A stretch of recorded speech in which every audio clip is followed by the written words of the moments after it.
지금까지 나온 뭐 이성균 씨나 GD씨의 진술 아니면 언론 기사 조심스럽게 약간 예측을 해볼 수 있을까요? 결과가 어떻게 나올 것이다. 유죄가 됐을 때는 마약을 했는데도 범행을 부인했다.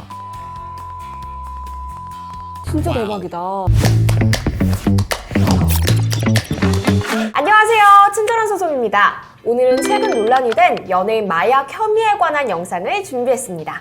사실 요즘에 정말 연예인 마약 사건이 너무 연달아서 터지고 있어가지고 정말 신기할 정도로 많이 터지고 있는데 이성균 씨가 이제 진술한 거에 대해서 처음에 뭐 여러 가지 조사를 하고 간이 검사도 나왔는데 간이 검사는 음성이 나왔고 좀 중요한 게 이분이 예전에 무슨 유흥업소 실장한테 협박을 받아서 돈을 건네주고 이런 게 있었다고 하더라고요. 그러니까요. 그게 이상하다는 거예요. 왜냐면 간이 검사는 음성이 나왔는데 지금 협박을 받아서 돈은 건네줬고 이게 자기는 고의성이 없었다 이렇게 이야기를 하고 있는 그쵸. 거잖아요. 그러니까 나는 마약인지 몰랐다. 그러니까 흔히 이제 법조계에서는 이제 고의성을 부인한다라고 얘기를 많이 하는데, 그리고 GD씨가 있어요. GD씨도 최근에 뭐 마약 혐의로 연루가 돼서 매스컴에서 한창 나오고 있잖아요. 맞아요. 이것도 되게 좀 안타까운 일인데 GD씨 같은 경우에는 이제 혐의 자체를 부인하고 있거든요. 나는 한 적이 없다. 두 분이 최근에 같이 떠올랐는데 마약 사건으로 두 분이 답변하는 게 약간 달라요. 차이를 보면은 이성균 씨는 나는 마약인지 몰랐다.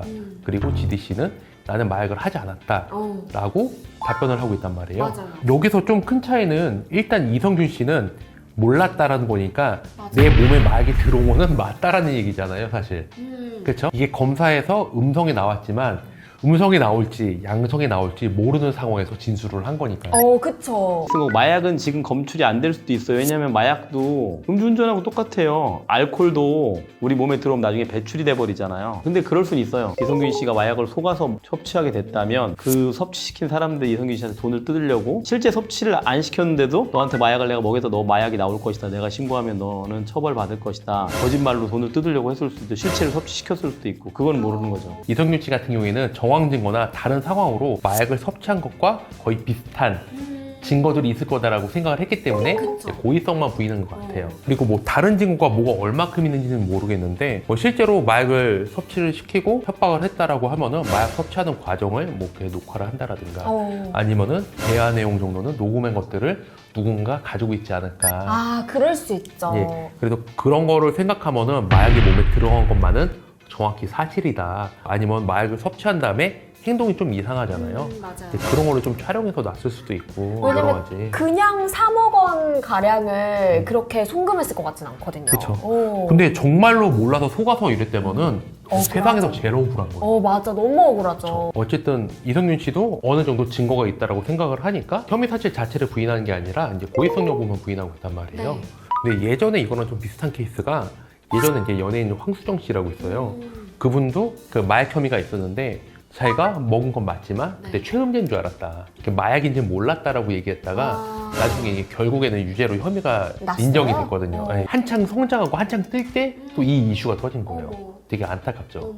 그래서 이번에 이제 이성균 씨도 뭐 그거랑 비슷한 케이스가 아니냐 이제 그런 얘기들이 많이 나오거든요. 그리고 이제 GD씨를 경우로 보면은 또 의혹이 제기된 게 몸의 모든 털을 다 제모했다. 근데 이제 털을 제모한 게 사실 이제 털에서 마약 성분이 검출될 수가 있으니까 제모를 하는데 근데 그것도 조금 애매한 게 머리를 또 있단 말이에요. 그러니까요. 그러니까 이게 되게 애매한 게 저도 이제 촬영 일을 많이 하잖아요. 하다 보면 사실 어쩌다 보면 제모는 해야 되는 상황이 올 수도 있거든요. 실제로 뭐 그러니까 이런 검사가 안 되게끔 제모를 하려고 했으면은 머리까지 깔끔하게 해야 되는데 그냥 털만 제모한 거 가지고 뭔가 좀 의심하고 추정하는 거는 뭔가 좀 잘못되지 않았나 이런 생각이 들기는 하는데 제가 전에 마약 사건 한 경험이라든지 마약 수사관들하고 얘기를 해보면 머리카락은 계속해서 자라니까 새로운 머리카락이 나오고 이 정도 머리카락 길이 위치면은 뭐 몇 달 전에 한 거다 머리카락이 한 달에 자라는 이제 길이를 대충 추산을 해서 맞추고 머리카락이 아닌 예를 들어서 이 겨드랑이라든지 그 외의 다른 부위의 채모는 계속해서 자라진 않거든요. 예전에 제가 마약 사건을 한번 한 적이 있는데 변론을 이 사람이 이제 마약으로 수사를 받을 걸 알고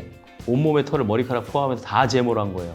뭐 겨드랑이든 뭐든 온몸에 털이란 털은 다 하나 한 오락이도 남기지 않고 다 제모를 했는데 뭐 제모하다 실수를 했는지 잘 못 보였는지 엉덩이 부위에 털이 한두 개가 있었던 거예요, 우연히. 그게 남아있는 걸 검사가 발견했는데 그 털을 채취했는데 거기서 마약 성분이 나와서 처벌을 받았잖아요. 진짜 대박이다. 이성균 씨나 GD씨 어쨌든 둘 다 부인하고 있으니까 나중에 형량 자체가 좀 세게 나올 가능성이 있다고 볼 수 있나요? 유죄인지 아닌지 아직 수사 중인 거고 무죄 추정의 원칙이니까 유죄라고 함부로 말은 못하겠지만 유죄가 됐을 때는 마약을 했는데도 범행을 부인했다. 범행 후에 태도라든지 자백 여부도 양형에는 많이 반영이 되니까 유죄가 되면은 양형에 좋게 반영은 안 되겠죠. 범행을 부인했던 것들이. 그러면 아예 혐의를 부인하는 GD씨랑 고의성은 없었다라고 말씀하시는 이성균 씨와의 형량 차이가 되게 궁금해요. 크게 다를 것 같진 않아요. 둘 다 유죄가 된다면.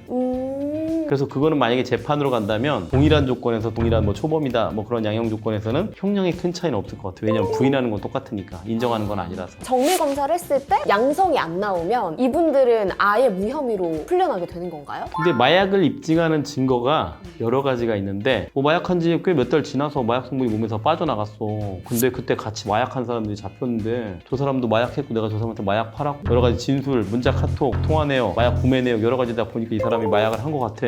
그러면 지금 당장 마약 성분이 안 나와도 마약으로 처벌받을 수가 있어요. 그럼 저희가 만약에 뭐 지금까지 나온 뭐 이성균 씨나 지디 씨의 진술 아니면 언론 기사 그리고 아까 우리가 얘기했듯이 과거의 연예인들 사례를 보면은 뭐 조심스럽게 약간 예측을 해볼 수 있을까요? 결과가 어떻게 나올 것이다. 수사라는 것은 그런 말이 있어요. 수사는 생물이다. 언제 무슨 증거가 나올지 어디로 튈지 모르는 거라서 그 사건을 직접 수사하시는 경찰이 됐든 검찰이 됐든 수사관도 예단을 못해요. 그건 함부로. 수사가 진행되고 있고 이런 가능성이나 개연성이 있지 않나를 추측해보는 거지 예단할 수는 없을 것 같아요. 지금 상황에서.